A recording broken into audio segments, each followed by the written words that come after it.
Gone, Chapter 9, Walls.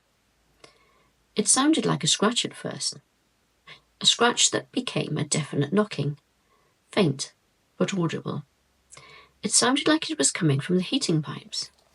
Donna climbed off her pallet bed and crawled along the cold tiled floor to bend her ears to the pipes.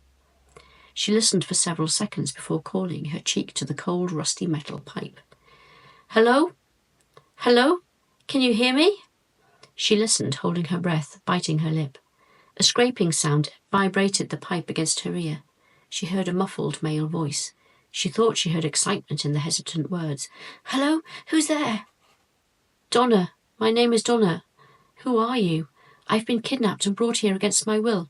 Can you help me get out of here?" "I'm Peter. Did you say you've been kidnapped too?" He sounded less hesitant. "Yes. Does that mean you are a prisoner as well?" "I am. I was beginning to think I was on my own." Peter had a coughing fit, and Donna momentarily removed her ear from the pipes, giving it a rub. "Are you all right in there?" she inquired as soon as her head was back in position. "It's cold. There's no heating in here." "Nor in here." Donna shifted position as her back ached. "Do you know what they want with us?" "No, and I guess you don't either." "They were making some sort of movie and taking pictures of me." Peter's voice shook. "Did you say they were filming you?" Donna asked, still struggling to hear. "Yes." "What sort of film?"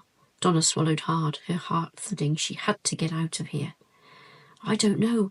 They didn't touch me. They were just filming. Looked like professional kit." "Did you say they looked like professionals?" "Yeah." Donna heard footsteps in the corridor outside. "Peter, I've got to go. I'll be back later." She ran back to her bed and sat on the edge, breathing hard. She clenched her fists, her eyes fixed in a glower towards the door. The sound of keys turning in the lock echoed in her room. Her stomach sank, and she felt an urgent need to defecate. "I need the toilet." She skewered the intruders with her stare, her pupils so huge they made her eyes look black. "You're not going to be any trouble, are you?" She was grabbed roughly by one of the masked men, who twisted her arm up her back. She squealed in pain. "You'd better be quick," he said.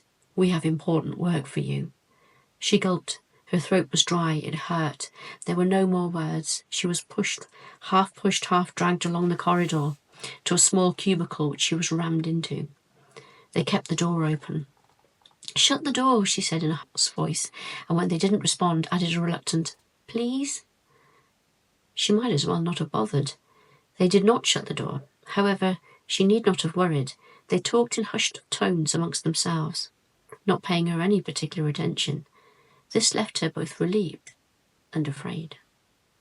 What did they really want with her? Having cleared her bowels, she continued her rough journey down the corridor, a masked man either side of her, keeping her head facing the floor. She got a sense that there was at least one window to her right, as there was daylight on the corridor floor. If only she could turn her head, she might be able to identify a landmark. No such luck. Their hold was like steel. "What took you?" She could hear the harshness in the voice. Whoever was waiting for them was not impressed. "Well, she's here now. Let's just get on with it." Head still to the floor, she tried to identify which of the voices was dominant. She might need that knowledge. She couldn't decide. "Camera ready," another voice called out. One of the voices had a strong Welsh lilt. The others? She wasn't sure. She wasn't sure they had an accent at all. Or if they did, they hid it well. That struck her as unusual. She still couldn't place where she might be. She had guesstimated the journey in the van to be about an hour. But that would put her in England or Wales. Everywhere was easily accessible from the border. "Get up there." She was pushed towards a stool and her head was let go. The harsh studio light stung her eyes, and she blinked numerous times as she attempted to get onto the stool, which was a little high for her. One of the men gave her a push up. Once there, she was aware of the thick menace of their presence around the room. Though she could not quite see them, the men worked the camera on a long, articulated arm. He weaved it in and out of the light. He, too, was masked. They had been careful not to use names. Each man appeared aware of his role. They were well coordinated. That they might be terrorists crossed her mind, and her stomach sank again. She wondered if this was a preemption of her beheading or some other insane act. "Head up!"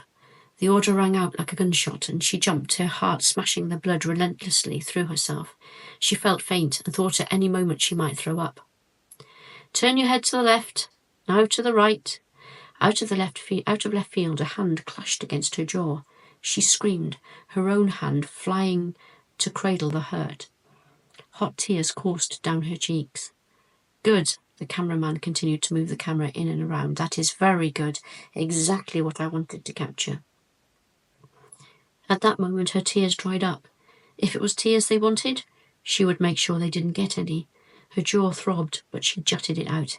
"My friends will cut your balls off." One of them laughed. Not a real laugh. A lingered, disdainful cackle designed to wither her spirit. Her hair was pulled from behind with such force the back of her head was almost horizontal with the floor. Her throat fully exposed, she swallowed painfully, praying for it to be over. "Got the blood?" the cameraman inquired. A figure came out of the shadows, smearing metallic-smelling liquid onto her cheeks. She pulled her fist back and thrust it out in an attempt to connect with the smearer's head. He ducked, and her arm was once again twisted up painfully behind her back. She cried out. Great work, the cameraman was in his element. When her arm was let go, she hunched over, drained. She no longer cared what the cameraman was doing. She wanted to curl into a corner alone. 10 minutes later, and she got her wish. They threw her into the room, tossing a packet of sandwiches and a plastic water bottle after her. She placed her head in her hands and softly sobbed.